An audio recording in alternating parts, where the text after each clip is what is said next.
চারা দিয়ে উঠেছে ইসকন নামের ইসলামের বড় দুশ্মন, জঙ্গি, সাধু বেশে সন্ত্রাস, সাধু বেশে সন্ত্রাস। সেই ইসকন নামের জঙ্গি সংগঠনও মাথা চারা দিয়ে উঠেছে, ঠিক কিনা? শুধুমাত্র কারণ হলো আমরা আমাদের আওয়াজকে দুর্বল করে ফেলেছি, ঠিক কিনা? আমরা এমন একটা আওয়াজ দিতে চাই আশেপাশে যারা আছে তাদের কান পর্যন্ত পৌঁছাবো। ইসলামের দুশ্মনদের অন্তরে থরথর করে কম্পন তৈরি হবে। পারবো ইনশাআল্লাহ সে আওয়াজটুকু দিতে? এবার তাকবীর হবে না,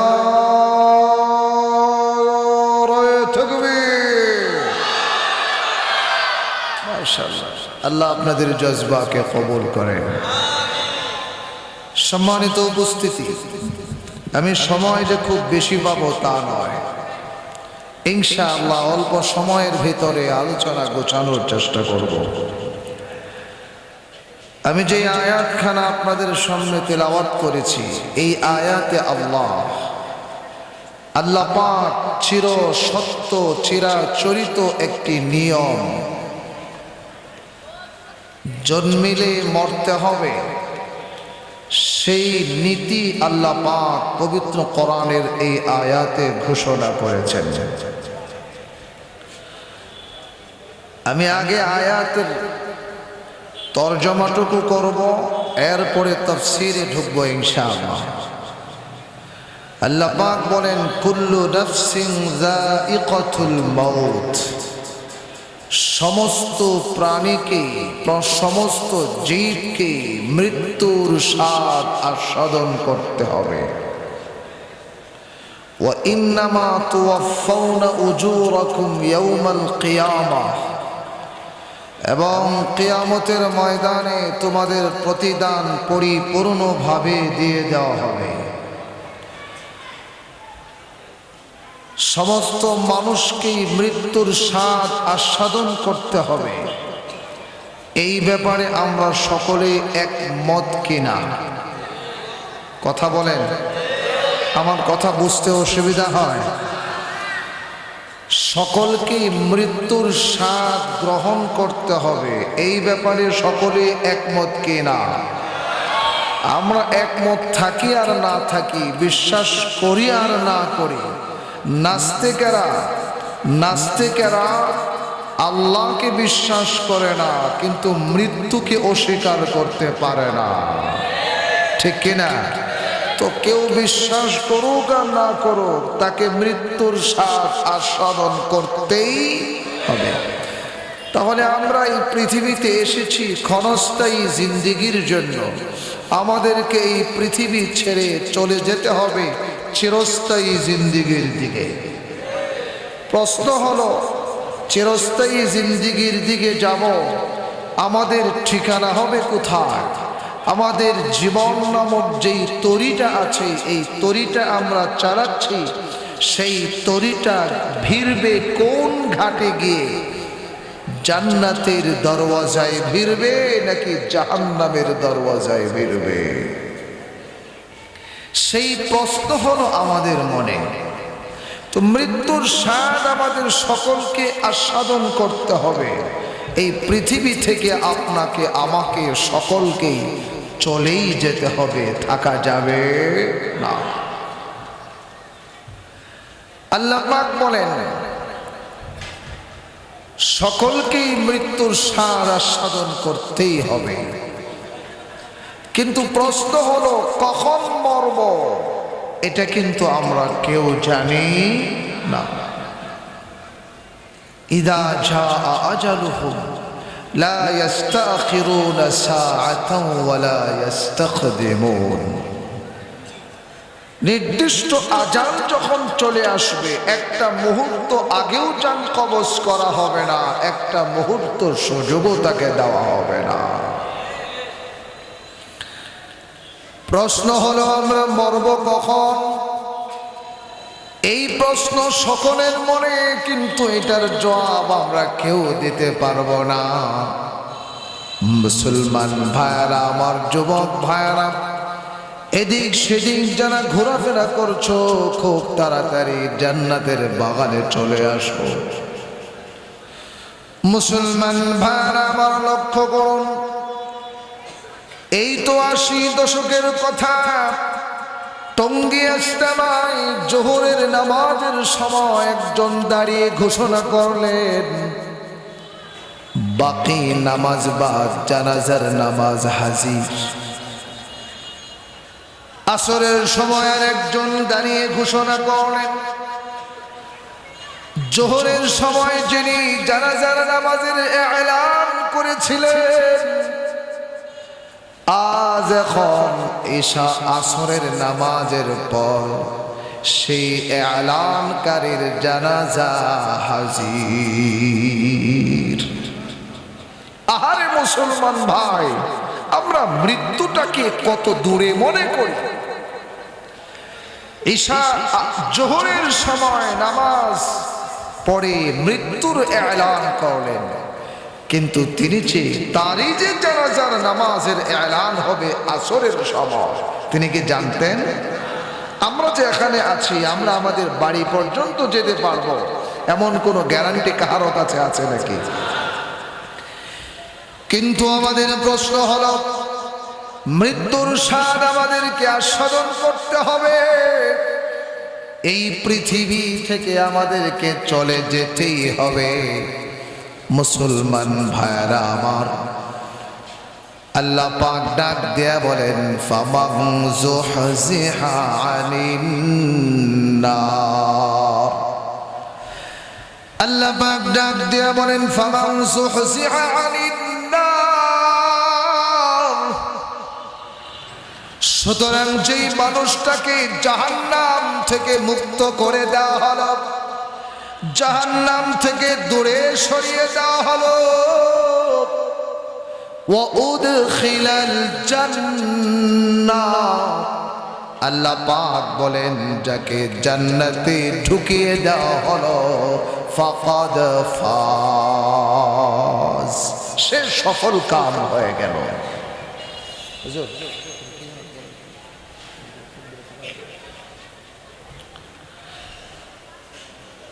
যেই মানুষটা জাহান্নাম থেকে মুক্ত হলো, ভাই সাউন্ডটাকে কমায় দিলেন নাকি? না না না, একটু ইয়া করেন, আগেরটা ঠিক আছে। হ্যাঁ, যেই মানুষটা জাহান্নাম থেকে মুক্ত হলো,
টাকা নাই, পয়সা নাই, অর্থ করি নাই, মেল ফ্যাক্টরি ইন্ডাস্ট্রিজের মালিক না, কোনো কিছুই তার নাই।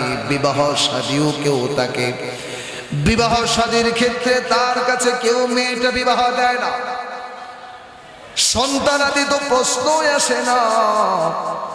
কাহারো কাছে কোনো সুপারিশ করলেও সেই সুপারিশ কেউ ভ্রুক্ষেপ করে না। এমনকি মেম্বার সাহেবও তার কোনো সুপারিশ কোনো কবুল করে না। এবার মুসলমান ভাইরা আমার, তার মানে এই মানুষটার দুনিয়াতে কিচ্ছু নাই, নাম নাই, শোহরাত নাই, টাকা নাই, পয়সা নাই, অর্থ করি নাই, কিচ্ছু নাই, নেতৃত্ব নাই। আহারে মুসলমান ভাই, মালাকুল মউত এসে জান কবজ করে নিয়ে গেল।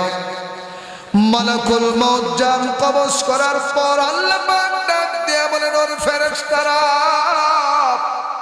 আবার এই বান্দার নামটা জান্নাতীদের খাতার মধ্যে উঠায়া দাও।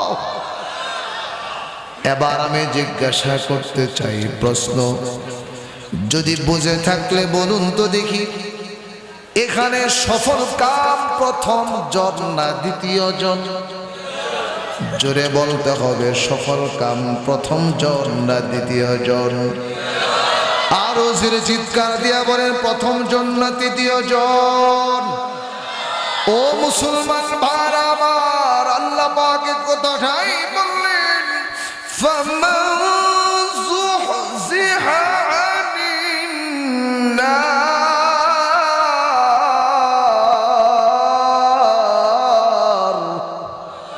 আল্লাহ পাক ডাক দিয়ে বলেন, যাকে জাহান্নাম থেকে দূরে সরিয়ে দেওয়া হলো, জাহান্নাম থেকে মুক্ত করে দেওয়া হলো, ওয়া উদখিলাল জান্নাহ,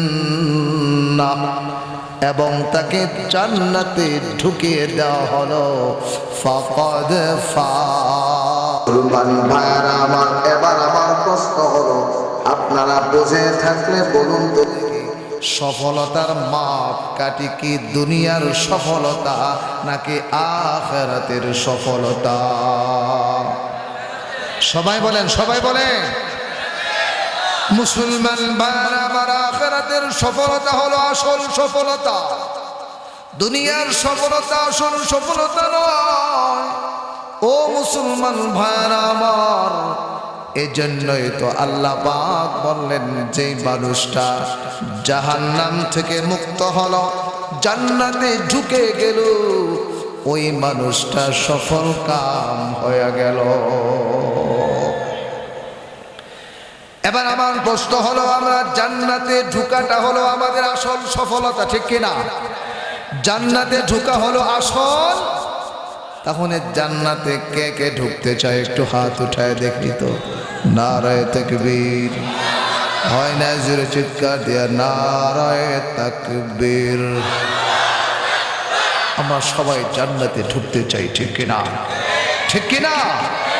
এই জান্নাতের জন্য সাহাবায়ে কেরাম পাগল ছিলেন। আমরা জান্নাতটা শুধু চাই, প্রশ্ন হলো জান্নাতটা কি মামুর বাড়ি নাকি? হ্যাঁ, বলে ইচ্ছা করলো আর ঢুকে গেলাম নাকি? মুসলমান ভাই, এই জান্নাতটা, সাহাবায়ে কেরাম জান্নাতের জন্য এত বেশি পাগল ছিলেন, তারা তাদের জান এবং মাল, তারা তাদের জান এবং মাল উভয়টা দিয়ে জান্নাতটা কেনার জন্য পাগল ছিলেন। আমরা তো জান দিতেও রাজি না, মাল দিতেও রাজি না, জান্নাতটা ঢুকতে রাজি। কি ঠিক না বিষয়টা? ও মুসলমান ভাই, আজকে বর্তমান সমাজে আমাদের বাংলাদেশের দিকে ইন্ডিয়া নামক শকুনের চোখ পড়েছে। জোরে বলেন, ইন্ডিয়া নামক শকুন, মোদি কসাই সরকারের চোখ পড়েছে। মনে রাখবেন, জিহাদের ডাক আসতে পারে। আসতে বলেন কেন? জিহাদের ডাক আসবে, উলামায়ে কেরামের নেতৃত্বে ইন্ডিয়ার বিরুদ্ধে জিহাদের ময়দানে ঝাঁপিয়ে পড়ার জন্য কে কে জান দিতে রাজি আছো? মুসলমান হাত উঁচু করে দেখাও। মুসলমান ভাইয়েরা আমার, জান দিতে হবে। আল্লাহর জান্নাতটা নেওয়ার জন্য জান এবং মাল উভয়টা ছাড়া জান্নাত পাওয়া যাবে না। সাহাবা কেরাম জান্নাতটা কেনার জন্য নিজের জান দিয়ে দিলেন, মাল দিয়ে দিয়েছেন। আমরা উদাহরণ উভয়টার আজকে পেশ করব। জান্নাতটা কেনার জন্য সাহাবা কেরাম কত পাগল ছিলেন, কত পাগল ছিলেন। মুসলমান ভাইরা আমার, সাহাবা কেরাম, এই ছেলে এই কথা বলো, এই যে মোবাইল কথা হচ্ছে,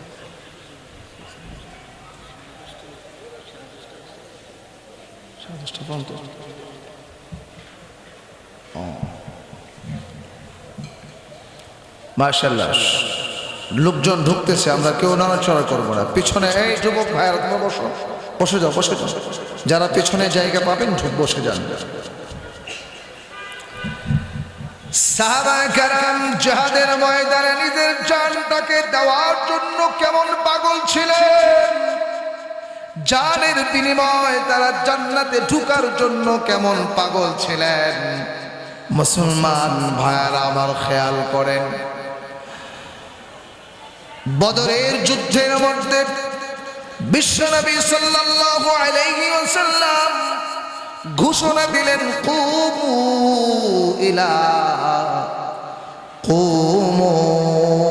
ইলা জান্নাতিন আরদুহাস সামাওয়াতু ওয়াল আরদ। আল্লাহ নবী ডাক দিয়ে বলেন, তোমরা ওই জান্নাতের দিকে দৌড়াও, জান্নাতের দিকে তোমরা এগিয়ে আসো, যেই জান্নাতটা প্রশস্ত হলো আসমান এবং জমিনের প্রশস্ততা। মুসলমান ভাইরা আমার, একজন সাহাবী উমাইর রাদিয়াল্লাহু তাআলা আনহু নামের একজন সাহাবী, উমাইর ইবনে হাম্মাম রাদিয়াল্লাহু তাআলা আনহু বিশ্বনবী সাল্লাল্লাহু আলাইহি ওয়াসাল্লামের এই খবর শুনে খুশিতে বাগবাগ হয়ে ডাক দিয়া বলেন, ইয়া রাসূলুল্লাহ, তাহলে তো ভালোই হলো। এবার বিশ্বনবী বলেন, তুমি এমন কথা বললে কেন? সাহাবী বললেন, ইয়া রাসূলুল্লাহ, আমি যদি আমার জীবনটাকে জিহাদের ময়দানে বিলিয়ে দিই, আমিও কি এমন জান্নাতের মালিক হব নাকি?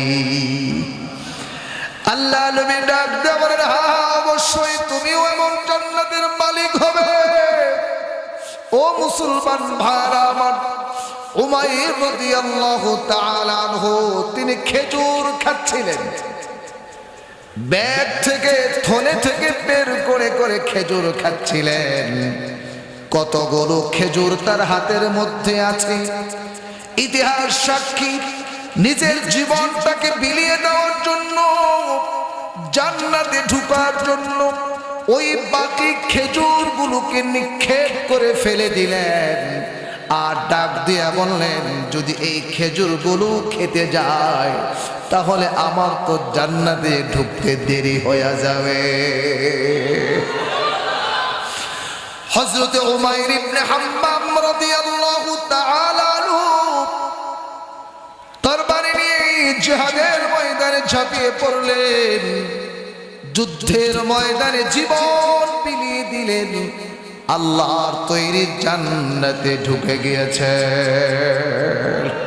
যারা আল্লাহর রাস্তায় জান দিয়ে দেয় তারা মৃত নয়, তারা জীবিত।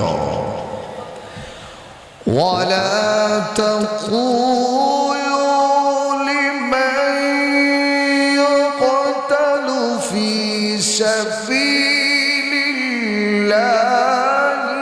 আমওয়াত।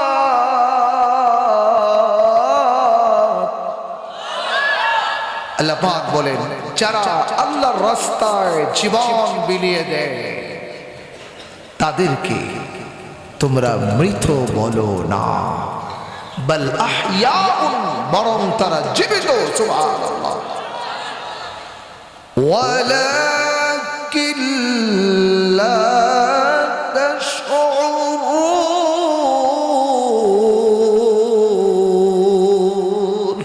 আল্লাহ পাক বলেন, বরং তোমরা বুঝতে পারো না, অনুধাবন করতে পারো না। এই আয়াতের ব্যাখ্যায় মুফাসসিরিন কেরাম হাদিস এনেছেন, সমস্ত মানুষ মৃত্যুর সাথে সাথে তার কবর আছে, এরপরে সওয়াল জব হবে, হিসাব হবে, তারপরে জান্নাতে ঢোকা। কিন্তু একমাত্র শহীদ যারা আল্লাহর রাস্তায় শহীদ হয়ে যায়, যারা কাফেরের মোকাবেলায় জীবন বিলিয়ে দেয়, রাসূল বলেন তার সওয়াল জব হবে না, সোজা সে আল্লাহর তৈরি জান্নাতে ঢুকে যায়। সুবহানাল্লাহ। সামনে জান দেওয়ার জন্য সুযোগ আসতে পারে। বর্তমান ইন্ডিয়া সরকার, মোদী সরকার দেখা যাচ্ছে কিছুটা মাথা নরম হওয়া, সুর নরম করতে শুরু করেছে। মুসলমান মনে রাখতে হবে, যতদিন পর্যন্ত ইহুদি খ্রিস্টানদের গোলামি মুসলমান করবে, ততদিন পর্যন্ত মুসলমানদের উপরে বেইজ্জতি, লাঞ্ছনা, গঞ্জনা আসতেই থাকবে।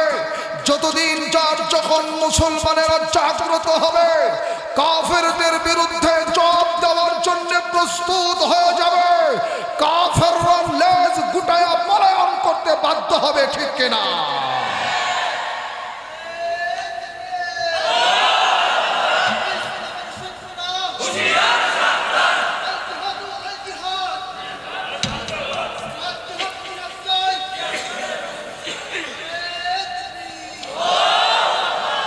মুসলমান ভাইরা আমার, মোদী সরকার, কসাই সরকার বাংলাদেশের উপরে শকুনের চোখ দিয়েছে, কিন্তু তার জানতে হবে, মনে রাখতে হবে, এই বাংলাদেশ আমরা স্বাধীন করেছি 30 লক্ষ শহীদের রক্তের বিনিময়। যদি বাংলাদেশের দিকে আগাইতে হয়, বর্তমান 20 কোটির উপরে মানুষ রয়েছে। সারা বাংলার মুসলমানেরা নিজের জীবন বিলিয়ে দেওয়ার জন্য প্রস্তুত রয়েছে। বলেন ঠিক কিনা? আমরা আমাদের জীবন দিতে প্রস্তুত আছি। বাংলার জমিনের 1 ইঞ্চি মাটি ইন্ডিয়া দখল করে নেবে, এটা আমরা কখনোই ছেড়ে দিতে পারি না। মুসলমান ভাইরা আমার, আল্লাহর রাস্তায় শহীদ হয়ে যাওয়া সাহাবায়ে কেরাম দেখিয়েছেন কেমনে শহীদ হয়েছেন। কারণ তারা পাগল ছিলেন জান্নাতের জন্য। এবার আসুন মুসলমান ভাইরা আমার, সময় খুব সংক্ষিপ্ত, তাহলে আমরা 1 নম্বর উদাহরণ দেখলাম, সাহাবায়ে কেরাম জান্নাতে ঢোকার জন্য, জান্নাতটা কেনার জন্য তারা পাগল ছিলেন। তাদের জীবন দিয়ে তারা পাগল ছিলেন, মাল দিয়েও তারা জান্নাতটা কেনার জন্য পাগল ছিলেন। আমি আপনাদেরকে একটা আশ্চর্য হাদিস শোনাবো। মুসনাদে আহমদে হাদিসটুকু এসেছে, মুস্তাদরাকে হাকিমে এসেছে। মনোযোগ সহকারে, জান্নাতটা কেনার একটি আশ্চর্য হাদিস। হাদিসের বর্ণনাকারী রাবী হলেন হযরত আনাস ইবনে মালিক রাদিয়াল্লাহু তাআলা আনহু, যিনি রাসূলের 10 বছরের খাদেম ছিলেন। আনাস রাদিয়াল্লাহু তাআলা আনহু বলেন, এই ছেলে, এই ছেলে, বসো কেন? বসো। মোবাইল এসে খেয়াল করেন, এদিকে এদিকে। মনোযোগ সহকারে। আনাস ইবনে মালিক রাদিয়াল্লাহু তাআলা আনহু বলেন, মদিনার একজন ইয়েতিম ছিল, যেই ইয়েতিমের একটি খেজুরের বাগান ছিল।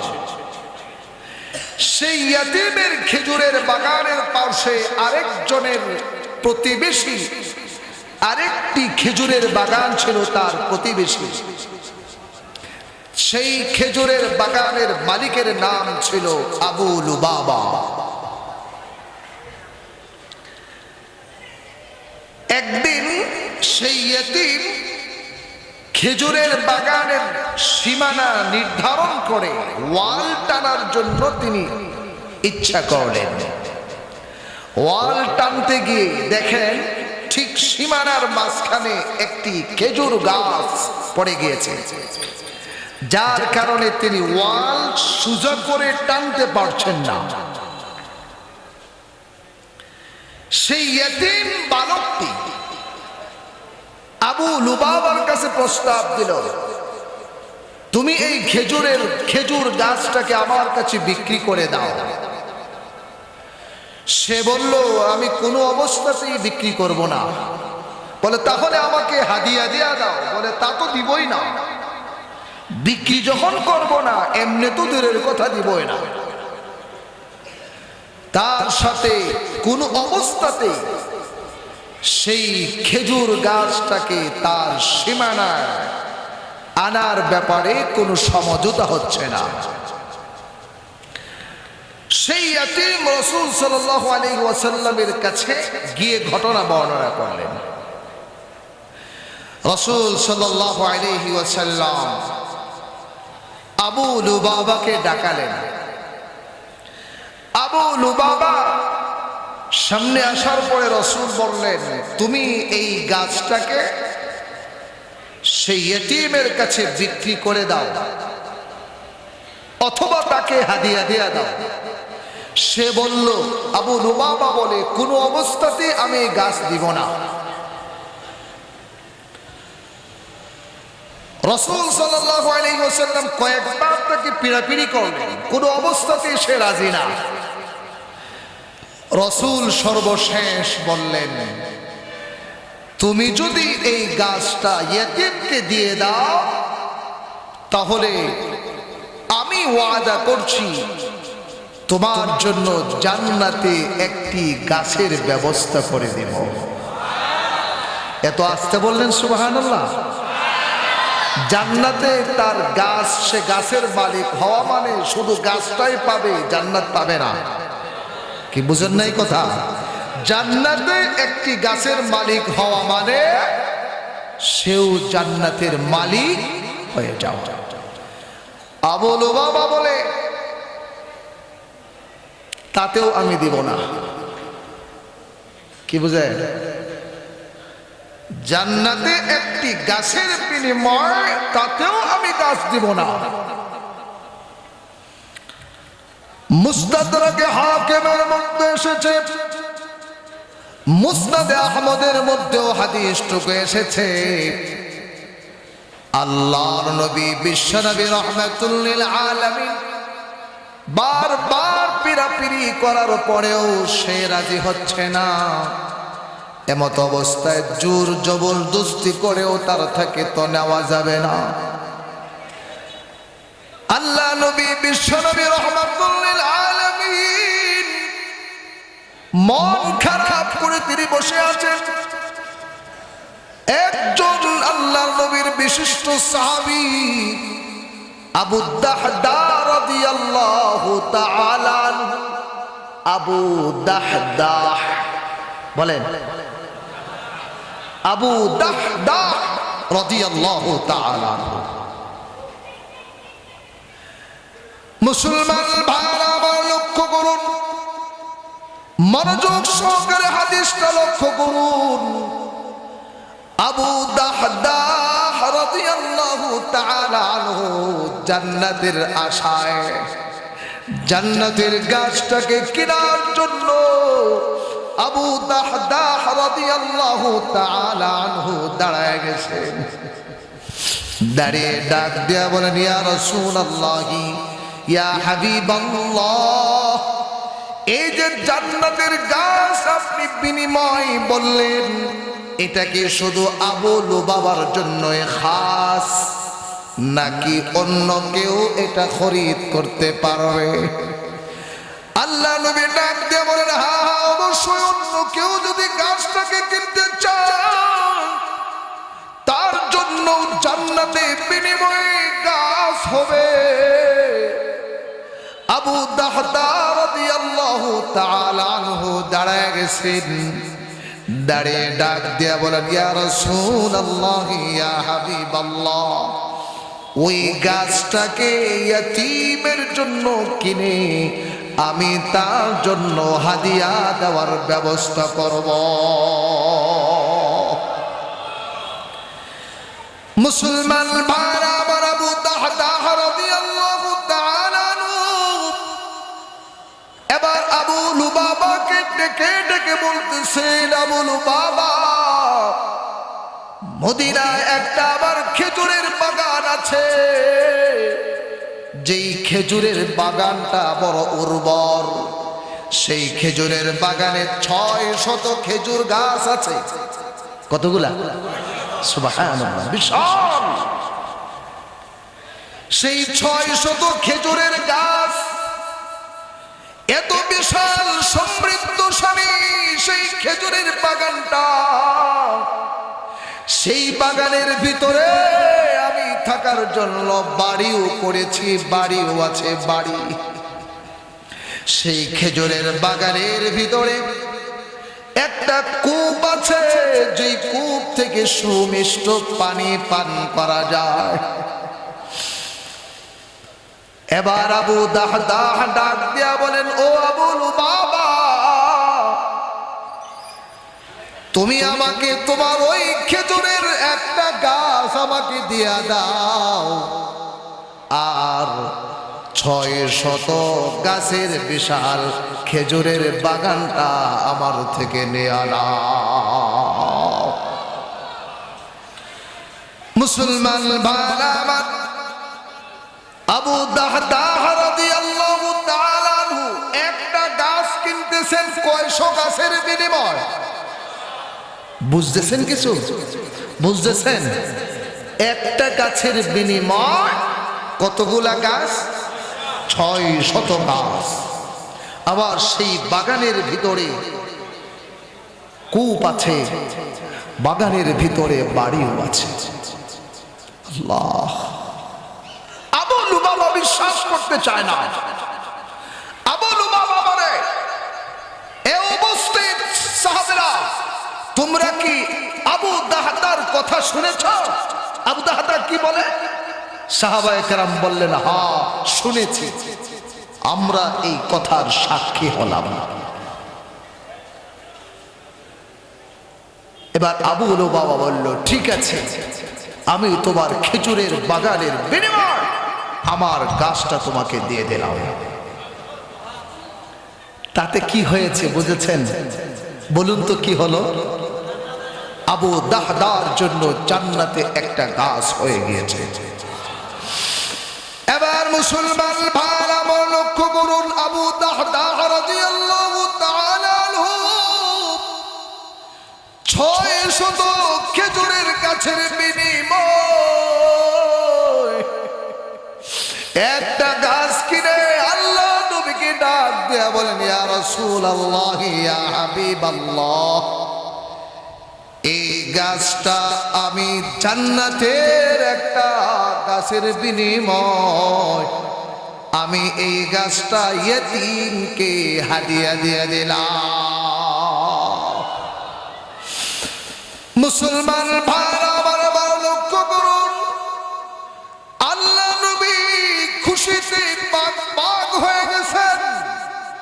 খুশিতে এবার তিনি একবার দুইবার নয়, বহুবার তিনি বললেন, জান্নাতে আবু দাহদার জন্য জান্নাতি কত সুন্দর গাছ হয়েছে, সেই গাছ, সেই জান্নাতটা আবু দাহদার জন্য অপেক্ষা করছে। মুসলমান ভাইরা আমার, আবু দাহদাহ রাদিয়াল্লাহু তাআলা সেই মজলিস থেকে বের হয়ে এবার তিনি তার খেজুরের বাগানের গেটে গিয়ে দাঁড়ালেন। যে খেজুরের বাগানের ভিতরে আগে বলেছিলাম তার বাড়ি আছে, বাড়ির ভিতরে তার বিবি আছে, সন্তানাদিরা আছে। গেটে দাঁড়িয়ে ডাকতেছে উম্মে দাহদাহ, আবু দাহদাহ ডাকতেছে উম্মে দাহদাহ, আসো, বের হয়ে আসো। তিনি তো জানেন না, বিবি তো জানেন না খেজুরের বাগান বিক্রি হয়ে গেছে। কয়েকবার ডাকার পরে উম্মে দাহদাহ বলে, কি ব্যাপার, খেজুরের বাগানের ভিতরে ঢুকুন না কেন? আবু দাহদাহ ডেকে ডেকে বলতেছেন, ও উম্মে দাহদাহ, তুমি তোমার সন্তানগুলোকে নিয়ে বের হয়ে আসো, কারণ আমি আমার এই বিশাল খেজুরের বাগানটা বিক্রি করে দিয়েছি। বিবি কেমন আবার ডাক দিয়ে বলেন, বিবি, বিবি ডাক দিয়ে বলেন, স্বামী হে, আপনি যে খেজুরের বাগানটা বিক্রি করে দিলেন, কত টাকায় বিক্রি করেছেন? আপনি কত টাকায় কার কাছে বিক্রি করেছেন? এবার আবু দাহদাহ রাদিয়াল্লাহু তাআলা আনহু ডাক দিয়া বলেন, ও আমার স্ত্রী, বিশাল এই খেজুরের বাগানটা জান্নাতের একটা গাছের বিনিময় বিক্রি করে দিয়েছি। স্ত্রীও কেমন, স্ত্রী ডাক দিয়া খুশিতে বাগ হয়ে বলতেছিলেন, স্বামী হে, তাহলে তো আমরা জান্নাতে একটা গাছের মালিক হয়ে গেল। যেই গাছটা ছায়া অতিক্রম করতে 100 বছর সময় লাগবে একটা ঘোর সওয়ার, সেই গাছটার ছায়াটা অতিক্রম করতে। মুসলমান ভাইরা আমার, সাহাবা কেরাম তাদের মাল দিয়ে জান্নাতটা কেনার জন্য এমন পাগল ছিলেন, এমন পাগল ছিলেন। ও মুসলমান ভাইরা আমার, তাহলে আমরাও কি আল্লাহর তৈরি সেই জান্নাতটা কিনতে চাই কি চাই না? কে কে চাই? দুইটা হাত উঁচু করে দেখায়, নারায়ে তাকবীর। হয় নাই জোরে চিৎকার দিয়া বলতে হবে, লিল্লাহি তাকবীর। মুসলমান ভাইরা আমার, আমি আপনাদেরকে বলতেছিলাম, আল্লাহ পাক ডাক দিয়া বলেন, ইন্নাল্লাহা আশতারা মিনাল মুমিনিনা আনফুসাহুম ওয়া আমওয়ালাহুম বিআন্না লাহুমুল জান্নাহ। এই ছেলে, বসো কেন? বসো। কি আশ্চর্য, তুমি উঠলা কেন? কেন উঠলা তুমি?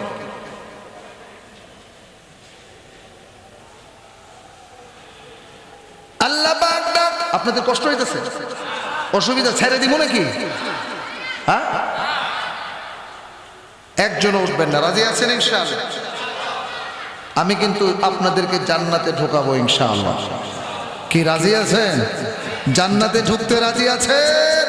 কে কে জান্নাতে ঢুকতে রাজি আছেন? হাত উঁচু করে দেখাও মুসলমান, নারায়ে তাকবীর।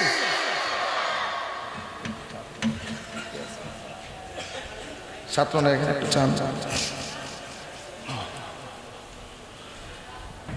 আল্লাহ পাক ডাক দিয়ে বলেন, ইন্নাল্লাহা আশতারা মিনাল মুমিনিনা আনফুসাহুম ওয়া আমওয়ালাহুম বিআন্না লাহুমুল জান্নাহ। আল্লাহ পাক বলেন, নিশ্চয়ই আল্লাহ তোমাদের মুমিনের জান এবং মাল ক্রয় করে নিয়েছেন, বিনিময় দিয়েছেন জান্নাত। আল্লাহ পাক এখানে বুঝাইতে চাইলেন, বান্দা, ও মুমিন, তোমার জান এবং মাল আমার কাছে এত দাম, এত দাম, জান্নাতটাও আমার কাছে এত দাম না। কারণ আমি চাই তোমার জান, আমি চাই তোমার মাল আমাকে দিয়ে দাও আর তুমি আমার থেকে জান্নাত নিয়ে নাও। সাহাবায়ে কেরাম জান্নাতটা কেনার জন্য কেমন প্রতিযোগিতা করেছে, একটা তো উদাহরণ আপনাদেরকে দেখালাম। সাহাবায়ে কেরাম জান্নাত কেনার জন্য, জান্নাতে একটা গাছ কেনার জন্য 600 গাছের বিনিময় একটা গাছ কিনলেন। এবার অন্যান্য সাহাবায়ে কেরাম জান্নাতটা কেনার জন্য কেমনে কিনেছেন খেয়াল করেন। বিশ্বনবী সাল্লাল্লাহু আলাইহি ওয়াসাল্লাম তাবুকের যুদ্ধের সময় ডাক দিলেন, সাহাবীরা কার কাছে কি আছে তাবুকের যুদ্ধের জন্য তোমরা দান করো, তাবুকের যুদ্ধের জন্য তোমরা নিয়ে আসো। এবার লক্ষ্য করেন হযরত ওমর নিয়ে আসছেন, ওমর নিয়ে আসছেন। খলিফাতুল মুসলিমিন হযরত ওমর রাদিয়াল্লাহু তাআলা আনহু মাল এনে বিশ্বনবীর কাছে দিলেন। আল্লাহ নবী জিজ্ঞাসা করলেন, কি নিয়ে আসছো, কতটুকু আনছো? ওমর ডাক দিয়া বলেন, ইয়া রাসূলুল্লাহ, আমার জীবনে যত সম্পদ আছে সমস্ত সম্পত্তিগুলাকে, সমস্ত মাল সম্পদগুলাকে দুইটা ভাগ করে এক ভাগ আমার বাড়িতে রেখে আসলাম, আর এক ভাগ আপনার পায়ে এনে ঢেলে দিলাম। সহজ তাই না? কথা কয় না, সহজ না? কি হ্যাঁ সহজ না? উদাহরণ দেই, আপনি 5 কোটি টাকার মালিক। কয় কোটি টাকা? 5 কোটি টাকার মালিক। আপনি অর্ধেক কত হয়?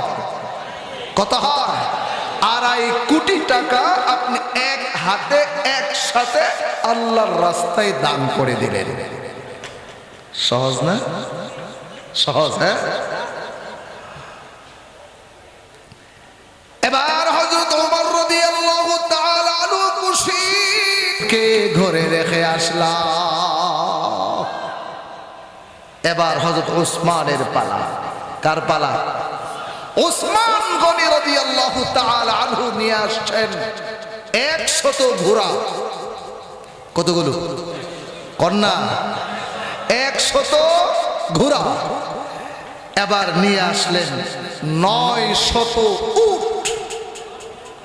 সুবহানাল্লাহ, কন্যাই তো কারণ বুঝেন নাই তো এটার যে কত দাম। ওই যুগের একটা উট যার ছিল বর্তমান যুগের একটা প্রাইভেট কার যার আছে সমান। বুঝেন নাই? হ্যাঁ। তো হযরত ওসমান নিয়ে আসলেন 900 উট, মানে 900 প্রাইভেট কার। সুবহানাল্লাহ। এবার ওসমান নিয়ে আসলেন আরো 200 উকিয়া রৌপ্য মুদ্রা নিয়ে আসছেন। 200 উকিয়া রৌপ্য মুদ্রা কত হয়? আর রাহিকুল মাখতুম নামক সিরাতের বিশ্ববিখ্যাত সিরাতের গ্রন্থের মধ্যে এসেছে এই 200 উকিয়া রৌপ্য মুদ্রার ওজন 29.5 কেজি রূপা। 29.5 কেজি নাকি ভরি? হ্যাঁ। এবার বিশ্বনবী আবার ডাক দিলেন, নিয়ে আসো। কে নিয়ে আসবে? জান্নাতটা কেনার জন্য নিবে। হযরত ওসমান আবারও নিয়ে আসলেন একটা থলে, নিয়ে আসলেন টাকার থলে। তখন তো রৌপ্য মুদ্রা, স্বর্ণ মুদ্রা ছিল। তিনি স্বর্ণ মুদ্রা নিয়ে আসলেন 1000 স্বর্ণ মুদ্রা। 1000 স্বর্ণ মুদ্রা কত? আর রাহিকুল মাখতুম নামক সিরাতের গ্রন্থে লিখে 5.5 কেজি স্বর্ণ। কত কেজি? এবার লক্ষ্য করেন, এই দৃশ্যটা দেখতে হবে। বিশ্বনবী সাল্লাল্লাহু আলাইহি ওয়াসাল্লাম খুশি হয়ে ওসমানের